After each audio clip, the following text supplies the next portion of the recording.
The Carolina Panthers have not had many bright spots this past season. And to be honest, the past two seasons, one of the stories that has come to the forefront is Bryce Young. Everyone is talking about his performance over the last stretch of the season. But today I wanted to spend some time talking about two other guys on the team that should get their recognition as well. One of them on the offensive line and one on the defensive side of the ball. On a defense we know that was not good. But I think both of these guys deserve their accolades. So we're here to digest some of the stats as we end the 2024 season. I do a bunch of wrap up content, which you get to see here, and prepare for 2025. And the two guys we're going to talk about today, of course, Robert Hunt and Jadeveon Clowney. Both of these guys, top 15 in a few categories, some of them top 5 when it comes to some metrics provided by ESPN. And I thought it was worthy to spend a little time recognizing these guys and talking about their accomplishments. So let's jump right in. Number one on the list, Jadeveon Clowney. Let's talk about his stats and the metrics that he put off. Now, number one, we can acknowledge that the defensive side of the ball was terrible. We can talk about some potential bright spots. One that kind of went under the radar, in my opinion, is the play of Jadeveon Clowney. One, he's a veteran. He's a little bit older, South Carolina native, played at South Carolina. We all know the backstory. He wanted to be here. Maybe the ending to his career, we will see. We at least have him for one more year. The hope is you bring in a depth piece to pair along with him. But one thing we can say, I don't think anyone expected the same production that we got out of Baltimore. And to be honest, he actually closed out the season pretty strong. He was getting a lot of quarterback pressure.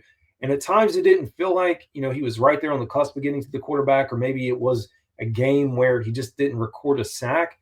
But you kind of go back and look at some of the metrics, and these are the bright side, two of the bright side stats that represent the play of Jadeveon Clowney. Number one, his 32% run stop win rate is third in the NFL, or was third in the NFL for an edge. So again, being able to stop the run at the edge position, whether that's contained, forcing things inside, making plays, he was a part of that. And if you're going to be running a 3-4 defense, you got to have edge and outside the linebackers that can contain, that can make tackles and stop the run. That is what he is known for.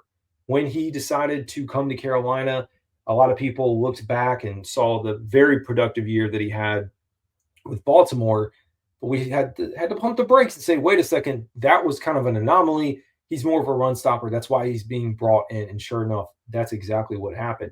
Now, to the flip side, he had an 18% pass rush win rate. That was 13th in the NFL for edge. And that's the part that may get some people, get your eyes going like, oh my gosh, what, really? Yes, 13th in the NFL. And it didn't feel like it. That's why when I went back and looked at some of these stats and metrics, I said the same exact thing. I said, wait a second, this guy is winning. He is winning. He might not be getting to the quarterback every single time, but he is getting pressure. And so, yes, going into next year, he's another year older. I still think, DJ Wonnum should lead the front, and they've got a draft. But if you compare him into a rotation where he can really have a pivotal role on this team and meaningful football down the stretch, I appreciate it. And he played hard. He did not quit. There was multiple times you go back and watch film of him. He doesn't quit. He's chasing players all the way across the field, down the side, across the line of scrimmage. He's there trying to make plays for this team, even when things weren't tough. And he talked about playing for each other. That was the purpose, playing for his family, his name, all those things. I really like him here in Carolina. So we acknowledge the defensive side of the ball. And then, of course, we have to acknowledge the offensive side. And, man, Robert Hunt. Talk about an acquisition, talking about an A++ addition by Dan Morgan and company. And Damian Lewis did not make the list, but he also should be included in this. But for now, Robert Hunt, 77% run block win rate, which is second in the NFL for an interior offensive lineman. Again, Damian Lewis did not make the cut. I think it's top 15 or top 20. So right on the edge, but a very stout performance. And we saw it all year. His ability to go downfield, knocking guys back X number of yards, pressure. And now this is for run blocking, but pressure was just not coming through on his side. This dude is huge. He's massive. He also talked about with his time here in Carolina, this being the worst that he's ever going to be in a new scheme, new city, new town, all that, new offense. Next year should be much better. So shout out to both of these guys. Two positives. And again, offensive line, we all knew that. I don't think there was any surprise that Robert Hunt makes this list.